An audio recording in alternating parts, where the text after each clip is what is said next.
நாலு முன்ன கோர்ட்டாண்ட police entry inspector வீட்டாண்ட வந்தார். நாங்கள் யாரும் இல்லை, வீடு இடிச்சிட்டு நான் சின்ன பையன் வீட்டில் போயிட்டேன். அப்போது கத்தனா, நீ போமா, ஃபோன் பண்ணுறாங்க, நம்ம வீடு ஃபஸ்ட்டு வீடாக இருக்க தொட்டு பிரச்சனை வருது, உன்னால் நம்ம பில்டிங்கே இடிக்காதக்கிறாங்கன்னு. நான் போகிறேன்டான்னு காலி பண்ணிட்டு நான் போயிட்டேன். நான் போய் 10 நாள் 5 நாள் ஆயிடுச்சு. அதுக்கப்புறம் 4 நாள் முன்ன பீச் கோர்ட்டு ஹைகோர்ட்டோ தெரில 20 பேர் சுற்று போட்டாங்களாம். அப்போ இவன் கேட்டுருக்கிறான். என்ட்ரி இன்ஸ்பெக்டர் இருந்திருக்கிறாரு. அதில் முன்னாள் வந்து பார்த்துக்கிறாரு, வீடெல்லாம் இடிச்சிட்டுக்குத பார்த்துட்டு போயிட்டாரு. அங்கே கோர்ட்டாண்ட போகும்போது அவன் கேட்டானா, ஏன் சார் என்னை சுற்று போடுறீங்க, என் மேலே என்ன கேஸ் இருக்குது? எந்த கேஸும் இல்லை, நான் 10 வருஷமாக ஆச்சு, நான் திருந்தி வாழ்கிறேன், என் மேலே எந்த பிரச்சனையும் இல்லை, எதுக்கு பார்க்க? இல்லை உன்னை டிசி பார்க்கணுன்னு சொன்னார், அதுக்கு தான் இன்ஸ்பெக்டர் சொன்னாரான். அப்பா டிசியை போய் பாருன்னு. அதுக்குள்ளே இந்த சம்பவம் நடந்துச்சு. அப்போ என்ன, டிசிக்கு ஒரு மூட்டை, சட்டசபைக்கு ஒரு மூட்டை போயிடுச்சு. செந்தியில் பிடிக்கிறது தானே, கொலை பண்ணி தானே சுற்றுறான். இப்போ நான் எங்கள் தம்பி என் புள்ள ஒரு தப்பு பண்ணால் உடனே ஓடியார, எங்கேக்கிறான் தம்பி, எங்கேக்கிறான் அம்மா, எங்கேக்கிறான் அண்ணி, எங்கேக்கிறான்னு வலிச்சுன்னு போறிய. சந்தில் பொண்டாட்டி வீட்டில் இருக்கிறாளடா, அன்னைக்கு அவ்வளோ இட்டு மஞ்சள் இவ்வளோ தூரம் ஆயிருக்குமா? பொண்டாட்டிக்காக கூட வந்திருப்பான்ல. இப்போ அவனுக்கு பிரிய ஆயிடுச்சு. இப்போ வருவான் பாரு. இப்போ வந்தானா என்ன ஆவான்? சட்டசபைக்கு நல்ல பேர், நாங்கள் பார் காப்பாற்றிட்டோம் அப்படின்னு. அவன் பண்ண வேலை தான் அவனுக்கு எல்லாமே உடந்த, செக்ரட்டரியேட்லேருந்து உடந்த. சார் அம்மாவால் அவன் திருந்தினான் சார், ஜெயலலிதா அம்மாவால் திருந்தினான் அவன். எப்படின்னா, ஃபைல் எடுத்துமே அந்த அம்மா டேபிளில் வைக்கும்போது பாலாஜி பேர் தான் ஃபஸ்ட்டு. அப்போ அந்த அம்மா என்ன சொன்னாங்க, இது யார் இது பாலாஜி, காக்கத்தோ பாலாஜி, இது வந்து பெருமாளுடைய நாமம், எடு பையில வீசி அடித்தாங்க அம்மா. அதுக்கப்புறம் அங்கே இருந்த பிஎஃப் சாயந்தரம் ஓடியாந்து, ஜி உனக்கு நல்ல அனுகிரகம், பெருமாள் அனுகிரகம், உனக்கு அம்மாவே பையில தூக்கி கடைச்சிட்டாங்க, உனக்கு எந்த குறையும் இனி இருக்காதுன்னு. அம்மா சொன்ன சொல்லுக்கு 10 வருஷமாக எந்த பிரச்சனையும் கிடையாது. அம்மா சட்டசபையில் உட்காராத முன்ன இருந்த கேஸெல்லாம் இந்த 10 வருஷத்தில் முடித்தான். அதுலேருந்து ஒரு கேஸ் கிடையாது. ஏன்னா அம்மா வார்த்தைக்கு மதிப்பு கொடுக்கணும். அவங்க நம்ம பையில தூக்கி அடிச்சிட்டாங்க, இனி ஒரு தப்பு பண்ணால் அது அம்மாவுக்கு கசுங்க, அந்த வார்த்தைக்கு மதிப்பு இல்லாத போய்ட்டோன்னுட்டு என் புள்ள திருந்திது. எந்த கேஸும் கிடையாது. இப்போ தான் வாரண்ட் இருக்குதுன்னு 15 வருஷத்துக்கு முன்னே நடந்தது, ஜெயிலில் நடந்த கேஸுக்கு வாரண்ட்டுக்கு வீட்டுக்கு வந்தாங்க 2 பேர். நான் சொன்னேன், சார் எங்கேக்கிறான்னு தெரியாது அப்படின்னு. இல்லைம்மா சும்மா பார்க்க வந்தோம், வீடு இங்கே தானேம்மா, போலீஸுன்னு சொல்ல அன்யூனிஃபார்மில் வராங்க, சும்மா பார்க்க வந்தம்மான்னு. இல்லை சார் அப்படின்னு. அவங்க ஃபோன் நம்பர் இருக்குதா? தெரியாது சார். அதோடு போயிட்டாங்க. திருப்பி அடுத்து 2 பேர் வந்துக்கிறாங்க. அப்புறம் என்னான்னு கேட்க சொல்லி வக்கீலை விட்டு கேட்க சொன்னான். அப்போ வக்கீல் சொன்னார், இந்த மாதிரி வாரண்ட் இருக்குது இப்போ அவனுக்கு வேலூரில், வாரண்ட்டு போட்டாங்க, நான் கோர்ட்டுக்கு போயிட்டு வந்தேனே, எப்படி வாரண்ட்டு? அந்த ஜட்ஜம்மா என்ன பண்ணிடுச்சு, உன் ஃபோனை பாக்கெட்டில் வச்சுக்கின்னு கேமரா எடுக்கிறேன்ல, அந்த பேஜ் இப்படி திருப்பி வச்சு நின்று இருந்துருக்கிறான். அதுக்கு பயம் வந்துடுச்சு, நம்மளை பற்றி எதனா போட்டுற போகிறான் வெளியே போயின்னு. ஃபோனால் வந்து கண்டிஷன் பெல் கையெழுத்து கொடுத்துடுச்சு. 10 நாளாக போயின்னுக்கிறான் வேலூருக்கு. ஐயோ இந்த பொம்பளை வேறு வாரண்ட்டு போட்டாலே நம்ம கையெழுத்து போடணுமே, டெய்லியும் மெட்ராஸுக்கு வந்து போகணுமே, இது ஒரு தலைவலி ஆயிடுச்சுன்னு. முந்தா நாள் மொகரம்ன்ட்டு போவாத நின்ட்டான், லீவுன்னு. அப்புறமா வக்கீல கேட்டதுக்கு, இன்றைக்கி இல்லை மொகரம், டேட்டு மாறிடுச்சு, நாளைக்கு தான் மொகரமு, நாளைக்கு போய் கையெழுத்து போட சொல்லு. போட்டு 24ஆம் தேதி கேஸ், அந்த கேஸ் முடிக்கிறதுக்கு இருக்குது. எல்லாம் பேசி வச்சுக்கிறேன் 15 வருஷமாக.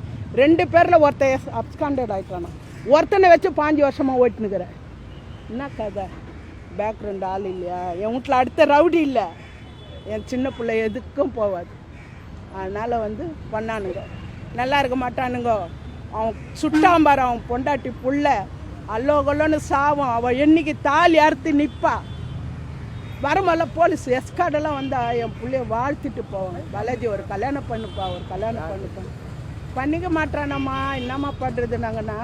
அம்மா கல்யாணம்னா சும்மா ஆயிடுச்சா? என்னுடைய வாழ்க்கை வரலாறு சொல்லி தான் பொண்ணு கேட்கணும். அப்படி கல்யாணம் பண்ணிவிட்டு, ஆனால் ஏழை பொண்ணா பாரு, வரதட்சணைலாம் இல்லை, வசதி இல்லாத பொண்ணா பாரு. அந்த பொண்ணை பார்த்து அதுக்கிட்ட கூட எல்லா கதையும் சொல்லணும். இப்படி இருந்தாருமா, இப்போ இப்படி இருக்கிறாருமான்னு எல்லாத்தையும் சொல்லு. நீ போய் துருத்துன்னு கல்யாணம் பண்ணிட்டுன்னு வந்து விட்டுட்டு அவன் 6 மாதம் வாழ்ந்துட்டு அப்புறம் எல்லோரும் இந்த கதைன்னு சொன்னாங்கன்னு வச்சுக்கா, அவள் போயிடுவா. அப்போ என்ன சொல்லுவாங்க, டே அதான பாலாஜி பொண்டாட்டி, அந்த அசிங்கம் இருக்கக்கூடாது, கௌரவமாக வாழற புள்ளப்பா என் புள்ள.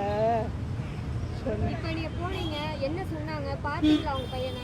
காட்ட மாட்டாங்களே. வரணுமா வந்தோம், அப்புறம் நல்லா வரணும். என்திரிலேருந்து வரணுமா, வேசார்பாடிலேருந்து வரணுமா, அவங்கெல்லாம் வந்த ஒரு பட்டம் உடல் உறுப்பு தானம் பண்ணிக்கிறாங்க. ஆமாம், எல்லாருக்கும் ட்ரஸ்ட்டு வச்சு நடத்துகிறான். போன மாதம் அவனுக்கு பிறந்த நாளுப்பா. எத்தனை ஹாஸ்டலுக்கு அன்னதானம் பண்ணோம். நாளைக்கு என் குழந்தைக்கு பேத்திக்கு பிறந்த நாள். முந்தா நாளில் போய் அங்கே வல்சர் வாக்குத்தாண்ட எங்கள் ஹாஸ்டலுக்கு தான் போய் பேசிட்டு வந்து அவங்க சாப்பாட்டுக்கு பணம் தான் கட்டணும், நீங்கள் செய்துன்னு வரக்கூடாதுன்னாங்க. அதுக்கப்புறம் என்ன பண்ணால் அவங்களே சொன்னாங்க, எண்ணெய் இல்லை மேடம், அரிசி இல்லை, நீங்கள் எதனா ஒன்று செய்யுங்கன்னு. அப்போ ஃபோனில் பேசுகிறான்ம்மா, அரிசியும் வாங்கி கொடுக்கலாம், எண்ணெயும் வாங்கி கொடுக்கலாம், பசங்களுக்கு சாப்பாட்டுக்கும் பணம் கட்டலாமா, நீ முன்னாடியே பேசிவிட்டு நான் நாளைக்கு வரேன், வந்து இதெல்லாம் பண்ணிவிட்டு குழந்தைக்கு ட்ரெஸ் எடுத்துட்டு அதுக்கிட்ட சொல்கிறான்ம்மா, நம்ம 2 பேர் போகலாம், 2 பேர்த்திங்க 2 பேர் போகலாமா, நம்ம போய் ட்ரெஸ் எடுத்துன்னு வரலாமா, கடைக்கிட்டுன்னு போகிறேன்னா என்ன கலர் வேணும், பிங்க்கு கலர் வேணும். ஏம்மா இப்போ தானம்மா பிங்க் கலர் எடுத்து கொடுத்தேன்ப்பா, அது வந்து டார்க்காக இருக்குதுப்பா, லைட்டாக எடுத்து கொடுப்பா. இவ்வளோ கதை பேசுகிறான்பா. நான் வரேம்மா, நாளைக்கு உடம்பு பிடிச்சிட்டு இருக்குது, ட்ரெஸ் எல்லாம் எடுத்துன்னு வரேன். திரும்பி இருந்தவங்க மகனை வந்து இப்போ என்கவுண்டர் பண்ணியிருக்காங்க. இது வந்து திமுக அரசினுடைய சதி, போலீஸோட சதின்னு நினைக்கிறீங்க? ஆமாம். எந்த விதத்தில் அப்படி நினைக்கிறீங்க? எந்த விதம்னா, அவனே அத்தினி கொலை பண்ணிட்டு தலை மறுவாகிறானே, அவனை பிடிக்கிறதானே தேடி பிடிக்க முடியல. அவன் எல்லா இடத்துக்கும் பணத்தை கட்டி கட்டி கட்டி சரி பண்ணுறான். புரியுதுங்களா? என் புள்ள கூட இருந்த ஆளுங்கள் எல்லாரும் அடிச்சிட்டான். அதனால் வந்து அவனுடைய சதி தான் இவங்க கூட்டணி. நல்லா தெரிஞ்சு எப்பா நாங்கள் 7 மணி வரல நான் படுத்துனுக்கிறேன், என் உடம்பு சரியால அப்படின்ட்டு. என் தங்கச்சி அழுதுன்னே ஃபோன் பண்ணுறா, எக்கா நீ பார்க்கலையா டிவியை? நான் பார்க்கலம்மா டிவியை, நம்ம வாரி குத்துட்டக்கா புள்ளைய, எங்களுக்கு கேட்க ஆள் இல்லைப்பா. தம்பிக்கார வேலை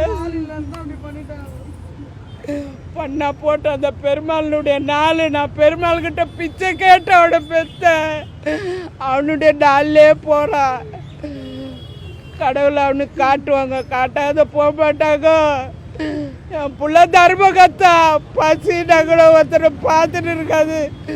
ஒரு காரில் போகும்போது பிச்சைக்காரன் யாரா காசு கேட்டால் கூட நான் 5 ரூபாய்தாம்மா, மனசாட்சி இருக்குதாம்மா அவனுக்கு, 5 ரூபாய் கொடுக்குறியம்மா, அவங்க என்னம்மா சாப்பிடுவாங்க?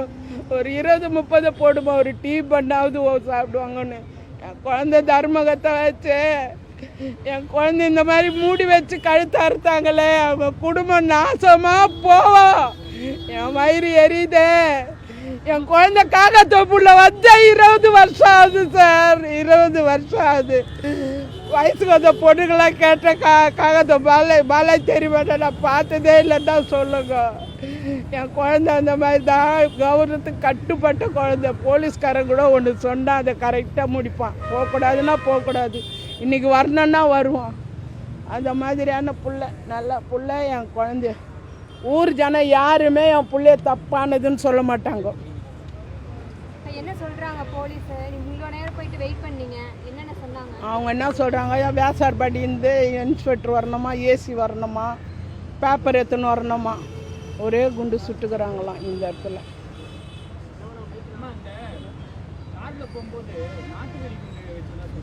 ஆமாம் சார், அது அவன் தான். இவன் கூட இருந்த கூட்டாளியெல்லாம் என்ன பண்ணிட்டோமே, எல்லாரையும் அடிச்சிட்டோமே. இவன் ஒண்டியாகிறானே, இவனை அடிச்சுட்டா ஒன்றும் இல்லை. இப்போ நம்ம மெட்ராஸில் போய் வளர்த்தலாம் பாரு. செந்தில் தான் ஆள் வச்சு தான் போடுவான். அவன் வரமாட்டான். அவன் மூஞ்ச தெரியலன்னு தானே விடுறாங்க. அவன் மூஞ்சி தெரியாத ஏன் வாழ விடுற சொல்லு? கூட்டணி தானே அது, மூஞ்சி தெரியாத ஏன் விடுற? என் பிள்ளை கூட தான் காகத்தோ புள்ள வந்து 20 வருஷம் ஆகுது. எங்களை பிடிக்கிறிய? ஏன் பிடிக்கிறப்போ? அப்போ அவளை பிடிக்கிறது தானே, அவங்க அம்மா அப்பா பிடிக்கிறது தானே, அவங்க அண்ணன் தம்பியை பிடிக்கிறது தானே.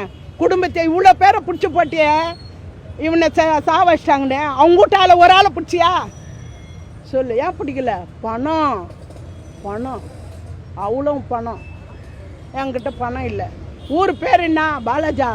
ஐயோ கோட்டீஸ்வரன், எவ்வளோ பணம் வச்சுக்கிறான்னு. ஒன்றும் இல்லை, இருக்கிற வீடே கோர்ட்டில் இருக்குது, பேங்க்கில் இருக்குது, ஆதாரத்தோடு இருக்குது. அதான் என்ன கேட்டாங்க, போன மாதம் வந்தோம், உங்களுக்கு பணம் இல்லைன்னு. எங்களுக்கு பணம் இருக்குது இல்லை அது ஏடிஎம் கார்டு இருக்குது இல்லை அதை வச்சு போட்டால் தெரிஞ்சுது. ஆதார் கார்டு வச்சு போட்டால் உன் மேலே என்ன இருக்குது மொத்தமாக தெரியும். அதை போய் போட்டுப்பாரு. என் பிள்ளைங்க எவ்வளோ சொத்து சேர்த்து வச்சுக்கிறாங்கன்னு அதில் தெரிஞ்சிடும். சும்மா வாய்க்கு வந்த மாதிரிலாம் பேசாத சார்னு.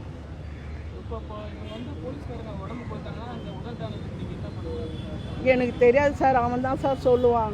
அம்மா உடல் தானத்துக்கு எல்லாத்தையும் எழுதி வச்சிட்டம்மா, அடுத்து உங்களுக்கு ஆக்சிடென்ட் ஆனால் உதவுனம்மா, அதுதான்மா நல்லது. மண்ணில் போகிறது என்னம்மா உணுது மாமா அவங்களது. கோபி மாமாவது வானா, அவன் குடிப்பான்ல அவனது வானா. பழனி மாமாவது உண்டு, சித்திது, மணிகண்டது, எங்கள் மருமகளுக்கு எல்லாத்தையும் நான் கொடுத்துட்டேம்மா. தானம் பண்ணம்மா, தானம் பண்ணிட்டு போகலாமா, என்னம்மா உலகத்தில் வாழ போகிறோம் அப்படின்னு. அவங்க வந்தால் தான் பண்ணுவாங்க.